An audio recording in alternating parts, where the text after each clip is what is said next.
ससुराल की पहली शादी। बहू नहीं, एक काम वाली ले हैं ये लोग। ये करो वह करो, 2 हाथ है मेरे 10 नहीं है। कितनी खुश थी मैं मायके में। अनीता की अभी नई नई शादी हुई थी और ससुराल उसे कुछ खास भा नहीं रहा था। रोज की तरह अनीता रसोई में काम कर रही होती है।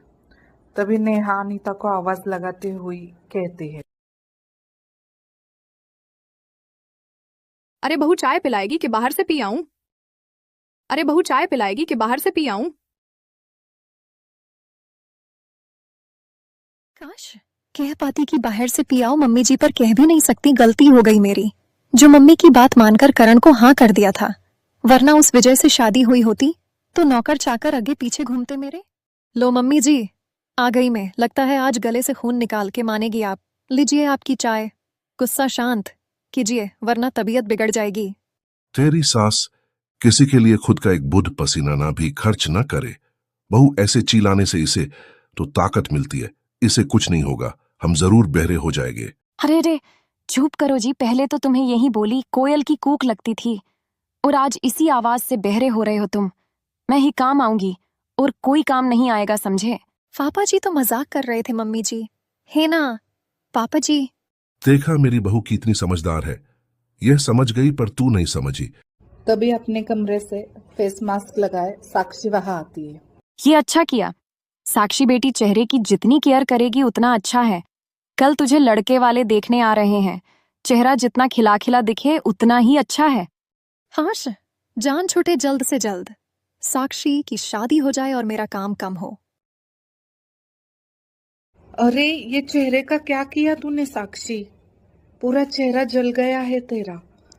लड़के वाले तुझे ऐसे देखेंगे तो ना कर देंगे। अरे बहू देखना। रसोई से भागते अनीता वहां आती है। साक्षी का चेहरा देखकर घबरा जाती है। ये क्या हो गया? ऐसे तो रिश्ता कट जाएगा दीदी। हे भगवान, मैं अभी चंदन का पेस्ट बनाकर साक्षी दीदी के चेहरे पर लगाती हूँ।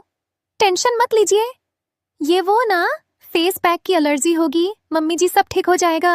अनीता रसोई में जाकर अपनी माँ को फोन मिलाती हैं। क्या हुआ बेटा, सब ठीक तो है? खाक ठीक है मम्मी। ये अच्छी बहू बनने का ड्रामा मुझसे और नहीं होता। तुमने तो कहा था ना ननद का क्या है बेटा, 1 महीने में अपने घर चली जाएगी। अरे पूरे 6 महीने होने को आए शादी को। ये तो मेरे छाती पर मूक तल रही है। कभी साक्षी के लिए ये करो, कभी वो करो। आपने सारा मेकअप इसे दे रखा है ताकि ये सुंदर दिखे और इसकी शादी हो, पर ये बेवकूफ चेहरा जला के बैठ गई है। वो चंदन का पेस्ट कैसे बनाते हैं, बताना जल्दी। हाय मेरी फुल सी बच्ची, कितना काम करती है। ये तेरी पापा की बात सुनकर मैंने गलती कर दी।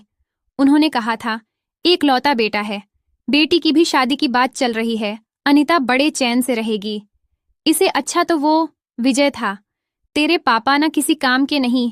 चल तू लेप बनाने की रेसिपी लिख और इस बार अपनी ननंद की शादी करवा ही देना। हाँ मम्मी, ऐसा लेप बताओ दुनिया की सबसे सुंदर लड़की साक्षी ही लगे। तब नेहा वहां आती है। बहू तू कितना प्यार करती साक्षी से, भगवान सबको तुझ जैसी भाभी दे।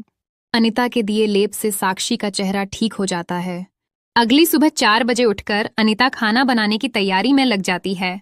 अरे भोला भैया, पर्दों को बदल दीजिए और सोफा कवर भी कुछ भी पुराना नहीं लगना चाहिए। हाँ कर दूंगा भाभी।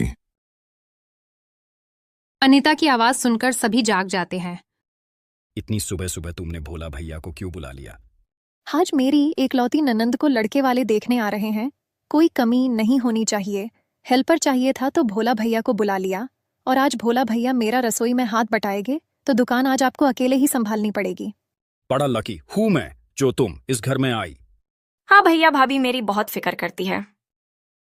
अनीता सारी तैयारी अच्छे से कर देती है। दोपहर के खाने के वक्त लड़के वाले आ जाते हैं।